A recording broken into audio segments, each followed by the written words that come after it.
Garde Versum, 2 août de cette année. Je termine une semaine avec des amis. Je vais rentrer à Paris. Le lendemain, j'ai un rendez-vous important avec un éditeur pour coéditer un livre dans le cadre d'une société qui s'appelle The Outrageous Love Company, qu'on vient de créer avec quelques amis californiens. Cette société un des premiers produits de cette société, ça va être un livre qui contient des lettres d'amour.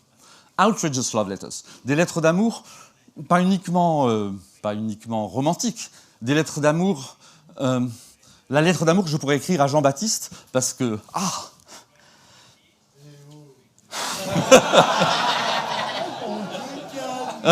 Je me calme. Donc des lettres d'amour qui ne soient pas calmes, qui soient au-delà de... On pense que c'est... Et donc j'ai rendez-vous le dimanche matin à Paris, et c'est un rendez-vous important, c'était le seul créneau qu'on avait de possible. Je m'installe à la gare d'Hilversum, je lis un livre extrêmement intéressant sur Jérusalem, sur la symbolique du temple, je suis très pris. Le train arrive, je grimpe dedans, et je m'aperçois que je suis parti dans le mauvais sens. Donc je descends à la gare suivante, je prends le premier train en sens inverse, et il s'avère que on m'aide à checker sur Internet. Je ne peux pas prendre le train pour Paris le lendemain. Juste, c'est strictement impossible. J'arriverai pas à temps. Donc je vais devoir dormir à Amsterdam, et je vais rater ce rendez-vous qui est vraiment important pour moi, enfin, qui fait partie de notre que j'attends depuis un long moment.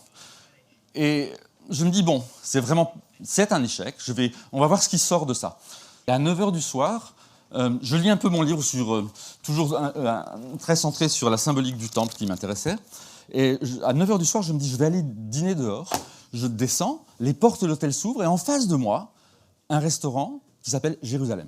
Je fais « Ah !» Je traverse la rue, sans me faire écraser par les nombreux vélos. Et donc voilà le restaurant. Vous ne voyez pas très bien Jérusalem, mais il n'a pas l'air de grand-chose, mais rien que son nom m'inspire beaucoup. Donc j'entre à l'intérieur. Ça ressemble un peu au kebab que vous connaissez en France. Voilà, il y a un comptoir, et puis ça sent très bon. Donc je m'approche, il y a quelqu'un dont j'apprendrai le prénom après, qui s'appelle Sam, qui est là, qui est en train de faire cuire quelque chose et ça sent super bon.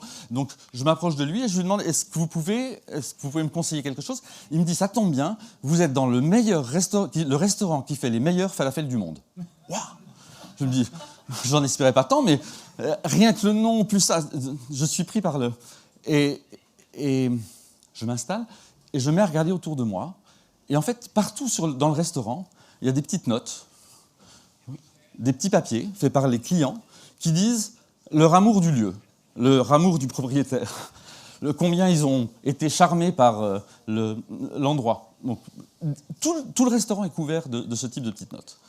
Ça donne ça. Dear Sam, you have the best falafel. Vous avez les meilleurs falafels qui ont changé ma vie et mon cœur. Tout dont vous avez besoin, c'est d'amour.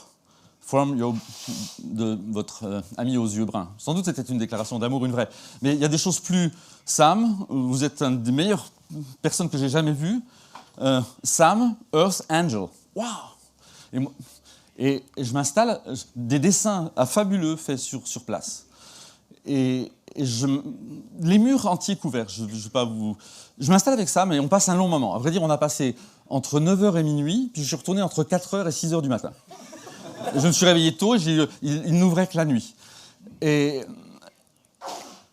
ça m'explique qu'il a envie de faire un livre avec ses photos, avec tous ses dessins. Et c'est comme ça que germe un des premiers livres qui va paraître dans The Outrageous Love Company, à partir de ses dessins.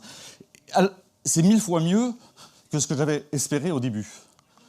On m'a dit qu'on reprochait jamais à un speaker d'être trop court, donc j'ai retenu la leçon. Merci.